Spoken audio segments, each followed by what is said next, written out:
Let's talk about real estate team structure, but I'm going to start at the very beginning. It's a very good place to start.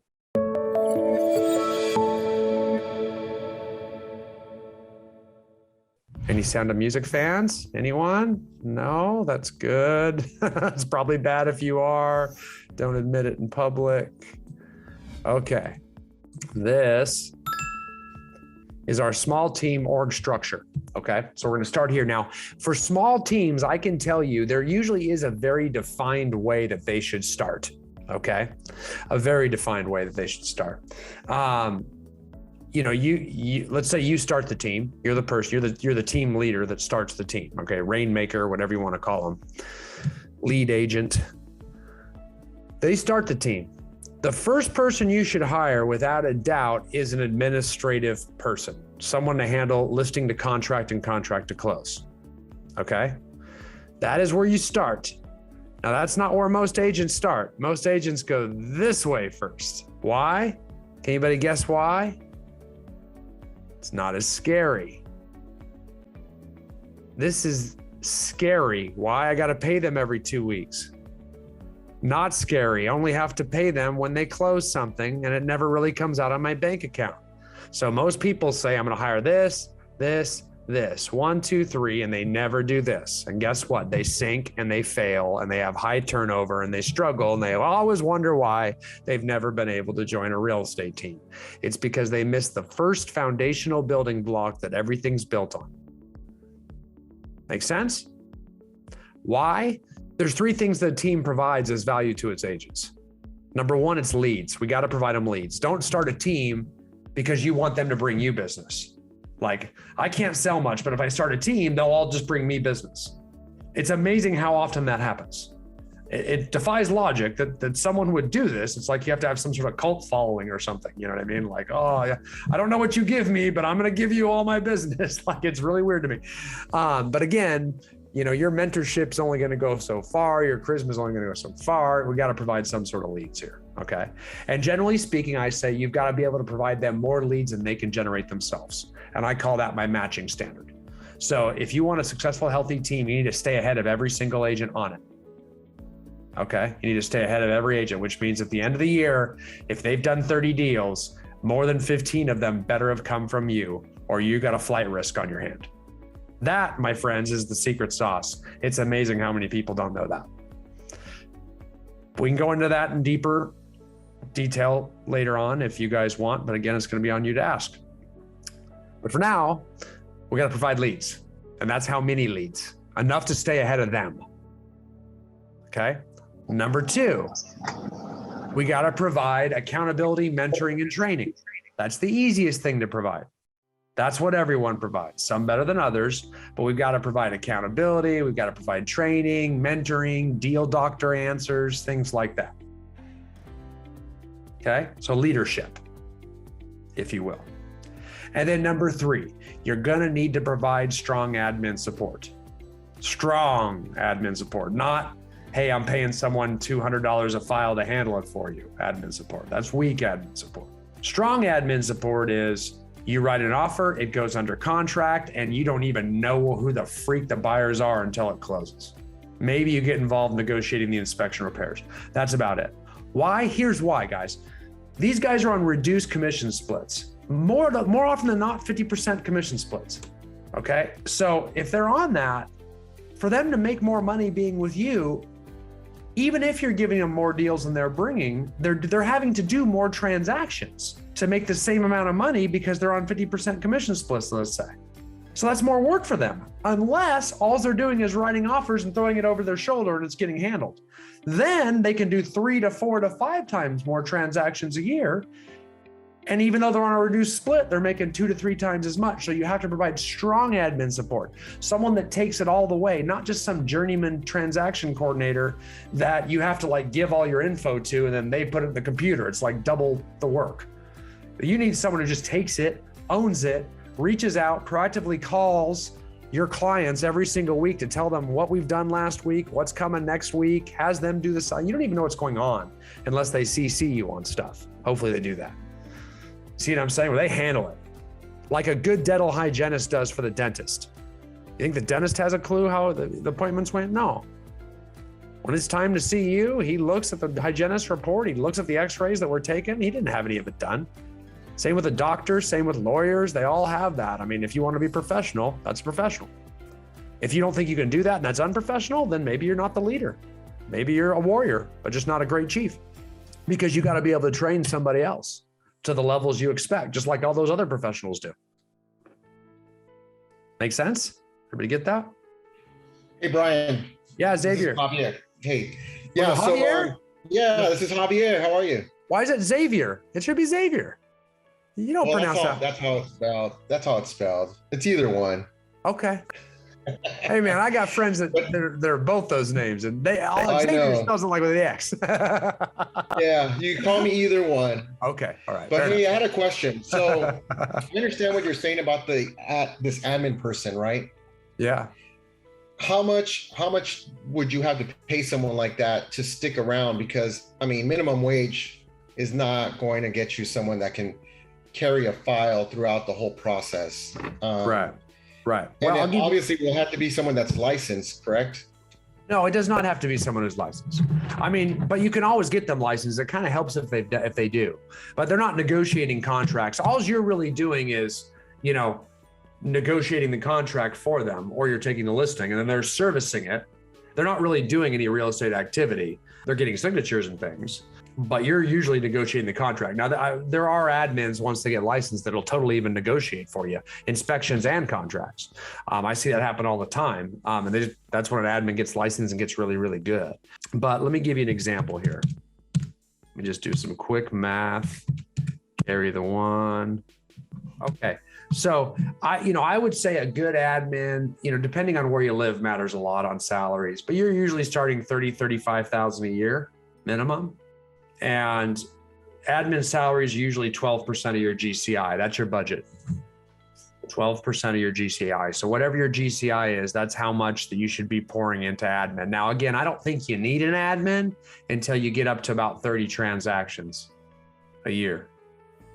At 30 transactions, that is when I would start the team, because I think at that point, that's when, if you're doing 30 transactions, even, especially get up into 40, that's when you're not going to be able to lead generate anymore in the spring and summer, because you're too busy servicing your business. Your lead generation will shut down. So it's okay up until 30 transactions to get a journeyman TC. Someone just saves you a little time. But when you get up to 30, 40, where you just pay them by the file, like 300, 400, whatever bucks a file. But then once you get up to that number, that's when you need to invest and make sure 12% of your GCI is going into that admin salary, because now you got someone that once we get under contract, they're gone. Once you take a listing, they've got it, and you can still lead generate, and you're going to get a 7 to 8 to 1 return off that salary.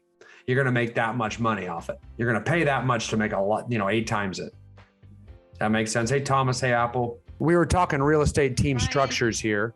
And I was just starting off on the small team, and I was getting ready to go to the big team. Just had a few questions about it. No, I love it. But any questions you got, unmute and ask, or throw them in the chat room, either one. You can totally interrupt me. Hey, one thing, Brian, I was looking online on Amazon, and man, you have a lot more books than I thought. That's awesome. I got a lot of books, yeah. You got a ton of books on there. This is probably an appropriate time to plug the High Performing Real Estate Team book. That's my latest book. If you want to get it, give us some Amazon reviews or whatnot. It is the most thorough book on real estate teams ever written. I promise you on that. It is power packed with stuff. These org charts are in there too. Okay. So that's why. So I'd say that's about how much you pay. Now again, it's 12%. I mean, I have admins on teams that they're making $80,000, $90,000 a year, because that team has grown and their GCI has grown. And this person is now not just an admin, they're an administrative manager overseeing a transaction coordinator, a listing manager, and a marketing director. That admin team has grown. So they've grown. And I guarantee you, as long, those teams all keep their admin salaries below 12%. So you'd be very happy if that was only 12%. Oh, thanks, Candace, for throwing my book in there. There's the book if you want to get it. If you had to come to the ICC Summit last week, you would have gotten one for free, and I would have signed it. I'll still sign it for you. Not that that's a big deal. Can't read my signature anyway. Brian. Yeah. Brian, this is Jesse. Where are you? Oh, hey, Jesse.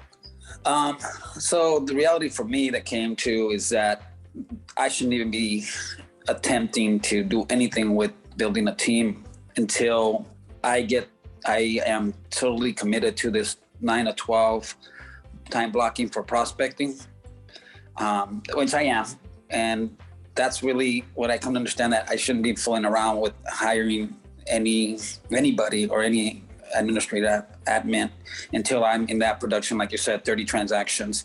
And the way I've learned the way I'm seeing that it's going to get done, it's going to happen. And sometimes, is for me to sit down and knuckle down and get, iron out those 9 to 12 prospecting, just get it done. And that's really what I've done. And sometimes that's what's been happening to me, that I disappeared. Now you don't see me much on Zoom calls because that's what I'm doing. I'm making those calls and those touches. And basically I was told that once I finish these 9 to 12, my time blocking for prospecting, that it's going to feel like you just got out of the gym, that you should feel that way.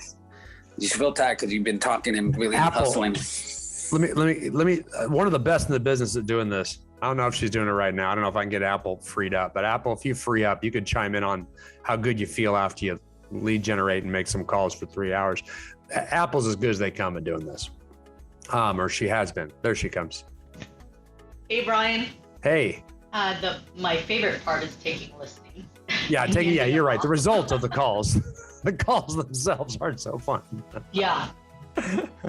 So, Apple, you were on the mastermind. You were in the mastermind, weren't you? With the just recently last week, weren't you? Oops. I don't think so, Jesse. Okay. All right. Yeah. Never mind. Could very well have been a video that you saw of Apple in a mastermind, because she's been in a gazillion of them. That's for sure. But yeah, I mean, Apple's a great example of someone who lead generated every day and very quickly. I mean, we're talking about we're talking about closing 3 a month. I mean, that could very well be next spring or summer, Jesse. You know what I'm saying? It's not very far. 3 a month is 36 transactions a year. At that point in time, you need to start thinking about leverage, because it's going to be very hard to go to 46 or 56 without some sort of people help. You know what I'm saying? You're going to start stopping lead generating and servicing the business during the busy times of year when there's the most business to be had, So that's kind of the key there. So you're close, and I think you should be learning all this because you need to see what's coming. Why? Because once you get these people in place, you don't need to burn the jets quite as hard as you are right now. There is a light at the end of the tunnel, because every time these teams get bigger, you make more income and you should be working less, so long as we stay consistent. Does that make sense? So at the bigger the team, as long as everything's going correctly, you should be working less and making more money. Actually, everyone should on the team. Brian, do you know anybody who is running a team and with the admin part, instead of hiring somebody, they're using like a virtual assistant as the admin? Yeah, I mean, you can. Again, a virtual assistant, as long as, there's 2 ways to go virtual assistant. You can do it by the file, like I said. And I think, again, you're not going to get nearly the type of service, right? I mean, getting people to sign in person, quite frankly, there's a lot of people need to sign in person. Having someone local also can be very important if that person is covering some marketing for you, right? Because typically your admin isn't just a contract to close person. They're listing to contract, so they're contract to close, they're marketing, their social media, they're everything you can't get to, right? And it's very hard to find VAs that will go there. Now you can get a VA that's salaried, but same thing, do they really have local knowledge? That's why most top teams ultimately settle on getting a person that is local, that is in person. But yes, can that work on the way to that before you can afford that? Absolutely. It certainly can save you time, without a doubt. Now, where I see VAs being the most useful is an assistant to your assistant. So if you got an admin assistant, they bring that person to input in all the listings or do the real repetitive work, the real redundant work, that kind of thing. Get all the disclosures signed, that kind of stuff. if that makes sense. Okay, so let me speed ahead. Okay, so let me just wrap this up. So here is that initial screen. I'm gonna move off it. So basically the order goes like this. First, you hire that admin, then you hire the buyer's agent. And then in theory, if all goes well, you hire a third buyer's agent. And then depending how well those two do, you might hire a fourth transaction coordinator. But you also might bring on 4 or 5 buyer's agents till you hire the second admin, because you can't go past like 100 to 120 transactions a year with just one admin.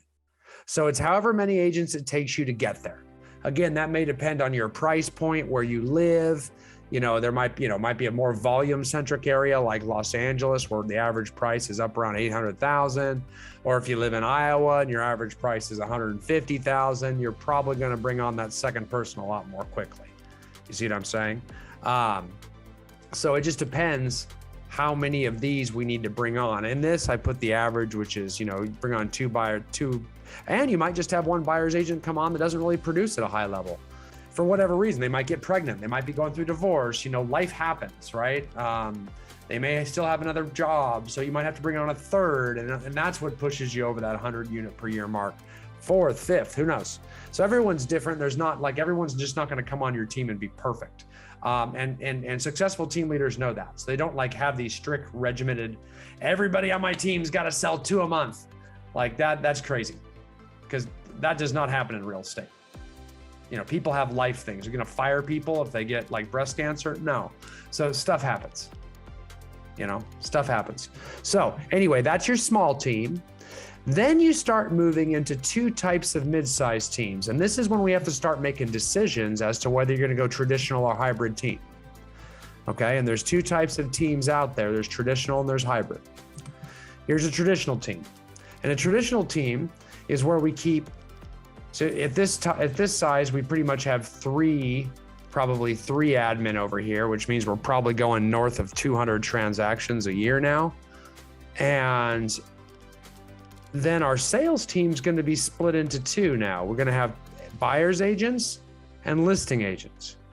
We might even have showing assistants training to be buyer's agents, helping the buyer's agents show property.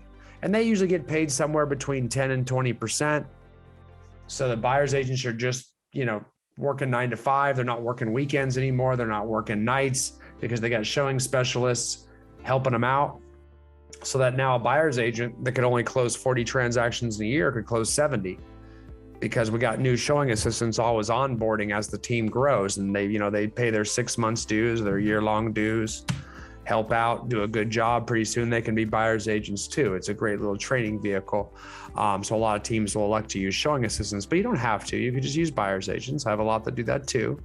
And then on the listing side, so we keep them separate there. Okay. Now this is tricky because there's also the hybrid team, which has kind of come on in recent years.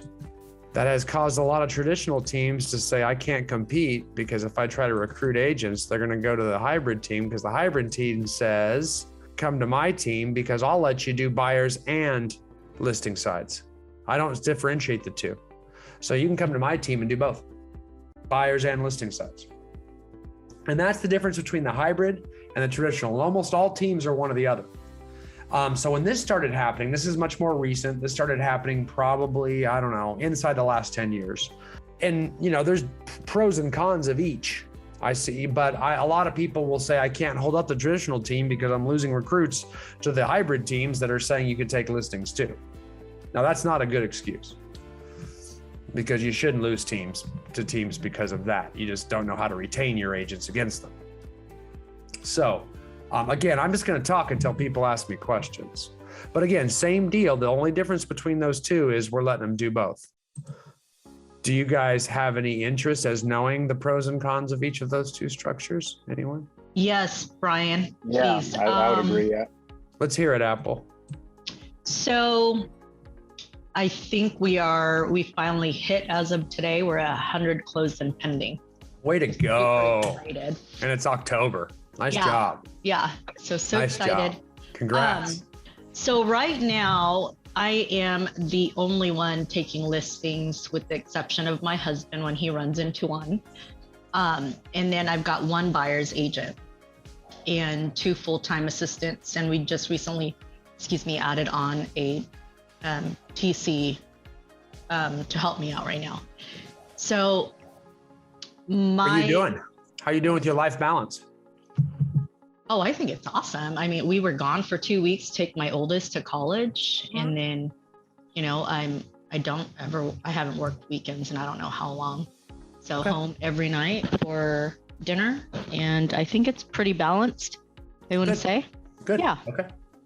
So, but my thing is, I'm starting to see my buyer's agent, who's been with me for 4 years.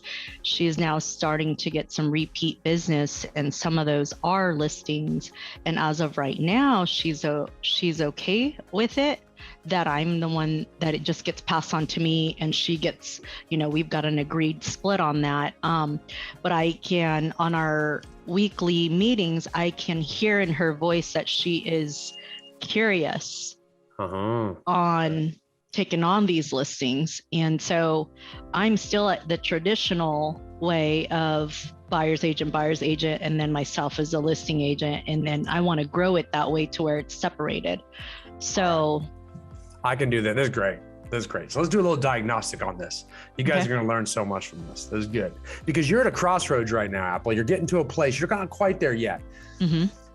But you're about to be. Like when you get to a place where you're like, you know what, I don't really want to go on any more listing appointments. Like I got a listing from someone, you know, and they're 30 minutes away and it's like, you know, a cheap house and I don't even want to go.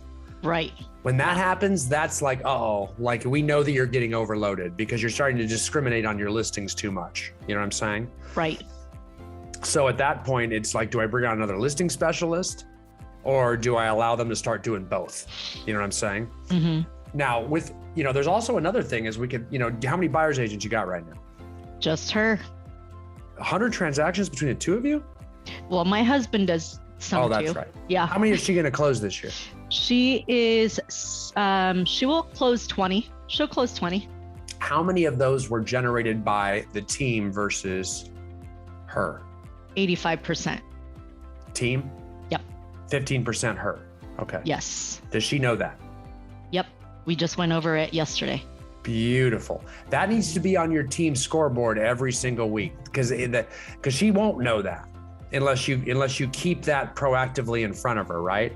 Right. So you can see, here's my old janky scoreboard. That's the one I like to use. None of my teams do anymore. You always need to show closed year to date totals for each team, then how many were given to them from the team and how many they generated from their own SOI. You have to always stay ahead of the team or they'll start to feel entitled. Right? Got it. Yep. Because here's why. If she's bummed about not getting to take a listing, we got to be able to explain why it doesn't matter to her. And if you say, why is it important to you to take a listing? She's going to give you 3 or 4 reasons. Number 1, I want to learn how to do listings. Okay. Number 2, I don't want to hand off my clients to you, Apple. I want them to stay my clients. Number 3, I want to make money. Like I want the money from handling my own listings. I don't want to give that to you. Is there anything else I'm missing? I think it's just those 3. Yeah, just those 3. Right. She's going to say that. So I asked that question, what's important to you? And then she's going to tell you one of the 3. And then I'm going to say, I bet you there's more than that. How about this and this too? Let's get them all out there. Right. She's going to say, yeah. And now I'm going to knock all 3 of these objections out. Okay. You ready? Number 1, learning how to take listings. Well, that's how I'm going to teach you. You're going to come with me on the listing appointment. You're going to you can learn everything I do. I can show you how to do it. No one takes more listings than me, and I'm going to show you how to do it. You're going to learn the whole process. I'm going to do it with you. I mean, it's your relationship anyway, so come with me. You can help me handle the whole thing. You can learn all you want. Okay. Number 2, you can put your name on the sign. You can market it. So you're going to still be, you can handle as much of communication with her as you want to. You're also going to take them out on the buy side and show them property, I'm assuming too. So, you know, you stay there too. Your sign's going to be on everything. I'm just going to a listing appointment. It's going to go under my name in MLS. But as far as I'm concerned, it's both of us handling it. So Apple should just help you bring credibility because I know that she knows you and likes you, but does she trust you to actually do the best job? Well, that's where I help. Right? So I'm going to come in there and you're going to still maintain that relationship. She's going to stay in your sphere of influence. We don't take people from each other's sphere of influence ever. Okay. So those stay with you always. Okay. Right? And then 3, money. You're actually going to make more money giving it to me. Here's why. You have a matching standard, right, Apple? Anytime they bring an agent you owe them one to stay ahead of them, correct? Or sorry, Right. anytime they bring a client, Yep. you Yep. owe them one to stay ahead of. This is the key, the secret sauce, guys. You got to get this in real estate teams. It's what most people don't know. The matching standard. So let's say they bring you a listing. Don't you owe them one more buyer to make up for it? Yeah. Right. Now, don't they also represent them on the buy side? Yes. So they brought another buyer and they get that one too. So you got to match that. So they got the buyer that you got to use to match their listing that you got to give to them. Mhm. The buyer they brought, they're going to represent themselves. And then you got to give them another buyer to match that buyer side.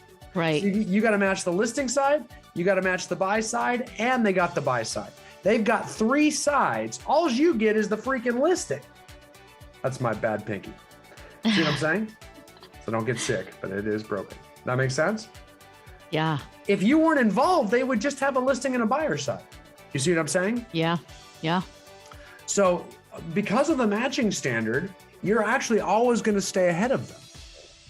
They can brand themselves. They can put their name on the sign. They can put their photos right on the flyers, on the flyer, just right next with you. Who cares? Brand them. Go nuts. There's really no negative there. And then I would say, hey, here, what's her name again? What's your buyer's agent's name?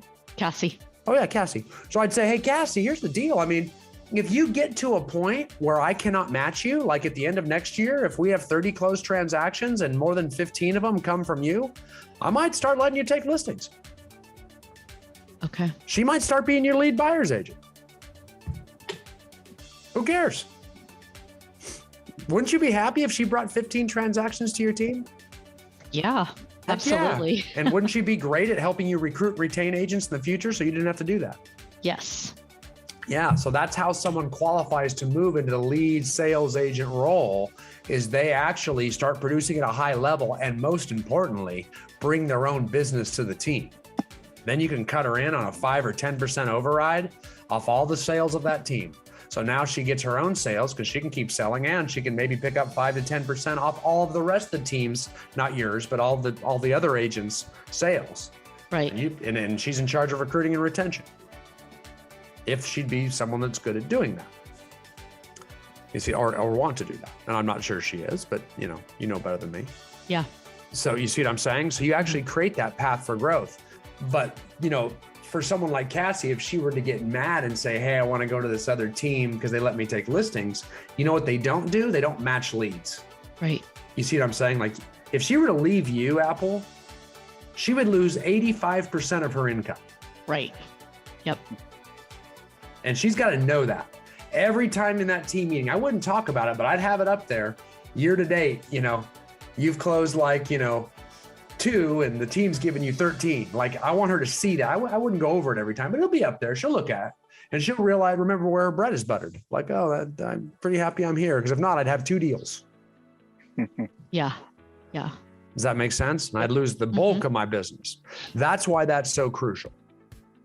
And that's why a lot of teams don't work, is they don't generate enough business to stay ahead of it. You do, by far. You could stand to probably have 2 or 3 more buyer's agents because at that ratio, you could easily stay ahead of 3 of them. Right. And that's when they say, how much should I grow? How often should I build? You can grow as fast as you can stay ahead of all your agents. As long as you're ahead of them all, you can keep growing. The minute it starts getting tough to stay ahead of them, might want to slow down and generate some more business. But you're going to find it's a lot easier to stay ahead than you think. Thomas. Hey, I'm the exact opposite of Apple right now. We're the hybrid team.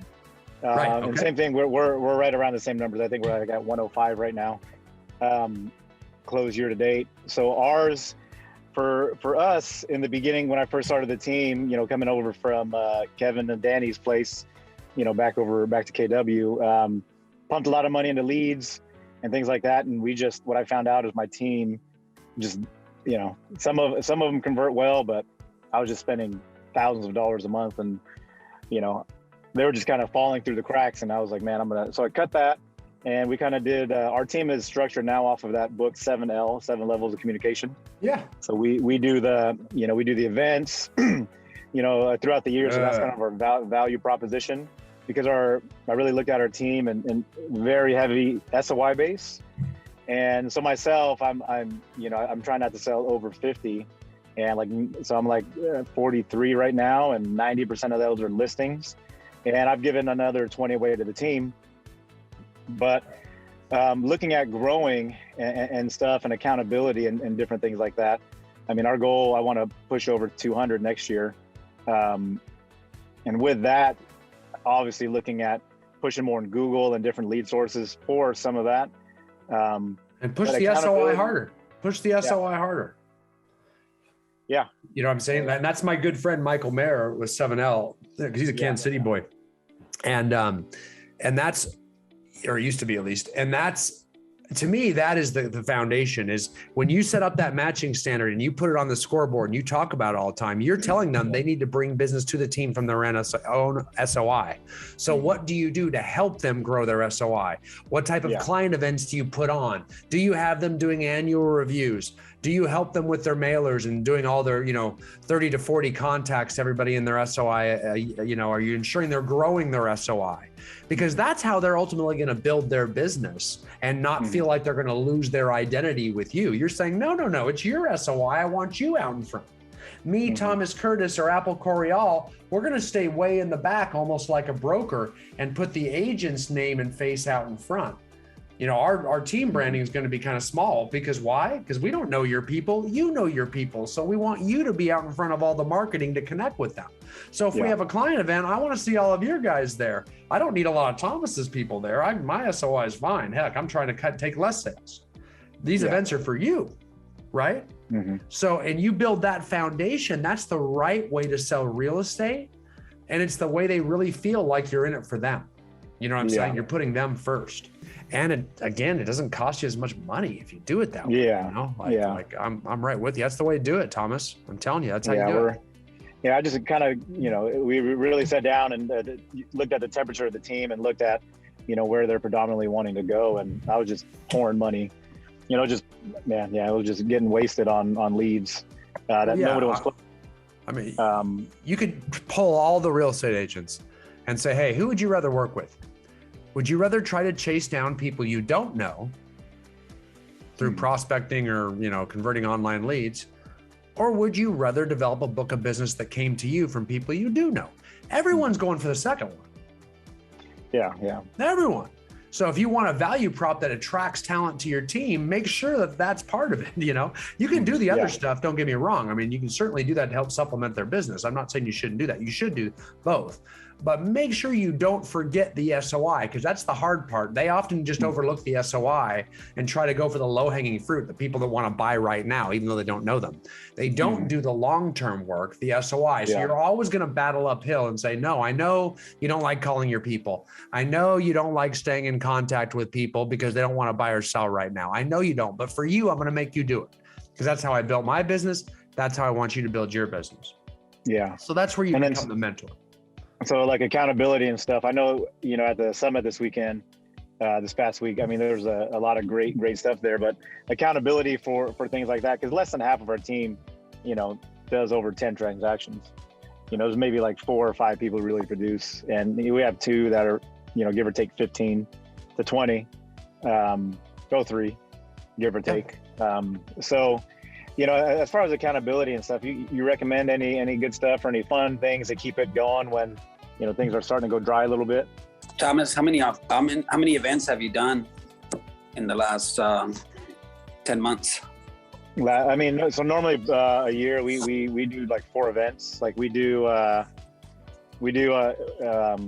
normally in the we do like a coffee in the beginning of the year, and then we did like a park event a couple months after that. Normally in the summer we did like a movie theater event where I would rent a couple movie theaters and we'd give away stuff. But last year, this last year with COVID, we didn't do that. So we did like the week we went to do our park event, it was like 115 degrees outside. So we ended up canceling that. It was it was scorching crazy. And then we do a pie event at the end of the year. And then we have a big nonprofit that we do, a big community event. We feed about 2,000 people, give over 1,000 presents away. That our team's involved with. So we do it. I mean, we just kind of, like I said, I took a pulse of what we do and like what we like doing. We like doing events, we like doing gatherings, and a lot of our team like SOI.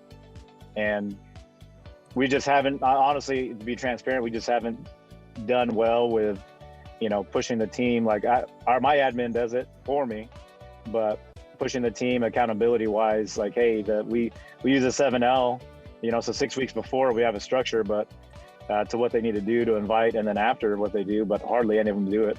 I have one agent who really does it. Yeah. And again, I mean, everybody's a little different on how they handle that. Here's one quick thing I'll show you.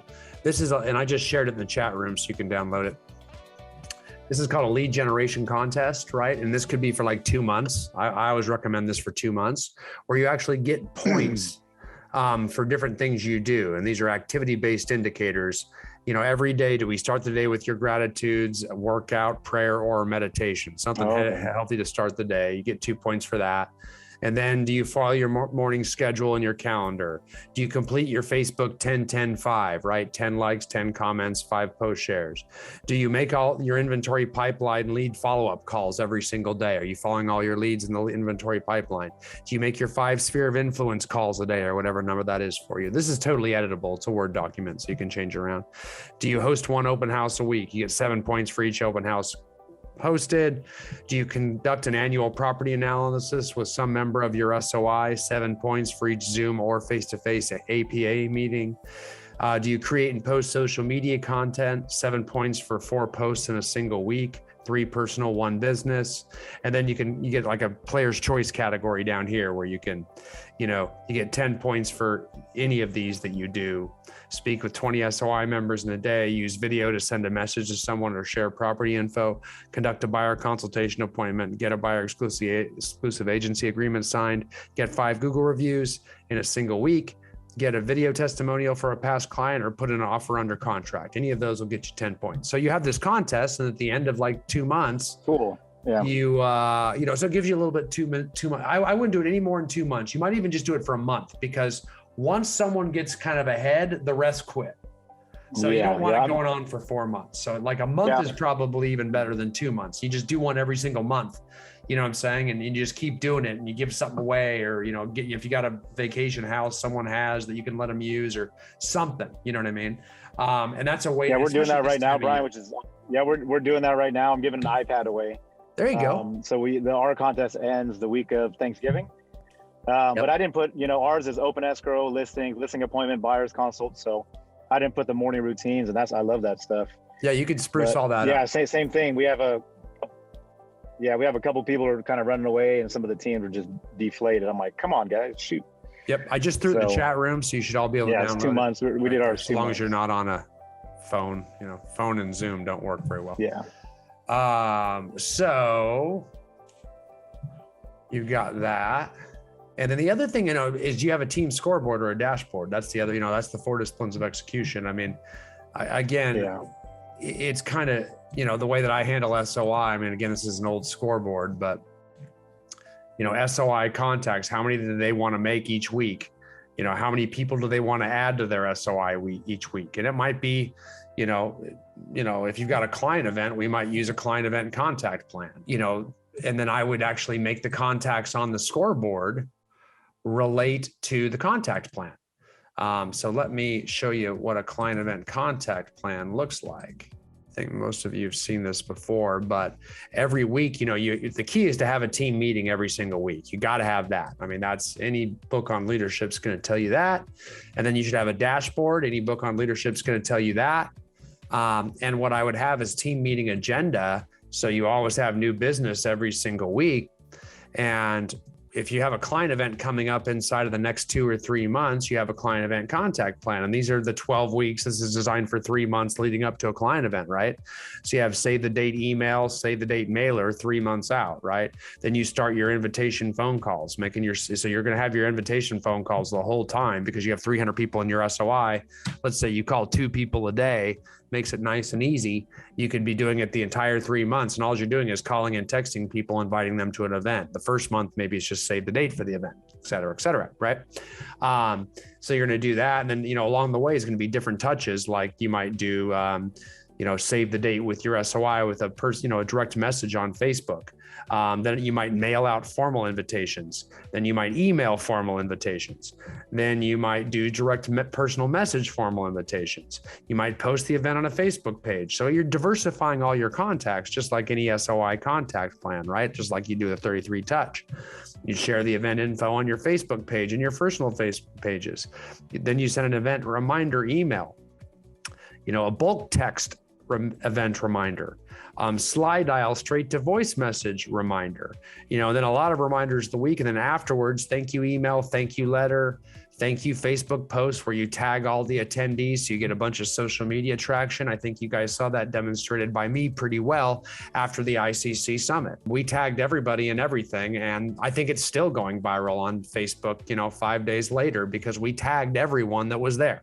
So everybody started sharing, and it just goes nuts if you tag. So if you have 200 people at your event, tag all 200 people in one image and watch what happens. Learn to use social media.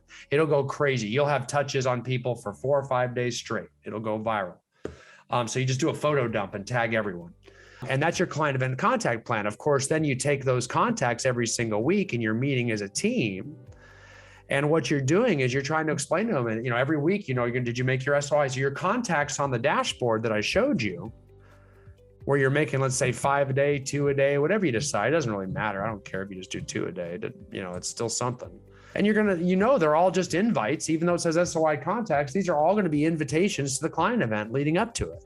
And it's just making sure, I'd be telling them, hey guys, it's up to you. I'm not going to make you do it. You're adults. So I'm not going to get mad at you, but understand I'm having this client event for you guys, not for me. I've already got tons of business for my SOI. That's why I have you guys handling a lot of them on the buyer side. It's you guys I want to grow your own business. That's what we're trying to do. We're having these events for you guys to market as your own to your people. The Thomas Curtis team is going to take the seat in the back, almost like a broker would, and you're out in front saying, come to my event. This is your opportunity to grow your business within the tools, structures, and marketing materials provided by the team. And so you just tell them that, but again, you can't really get mad at them. They're big people, they're adults. You just keep trying to encourage, almost like you would children.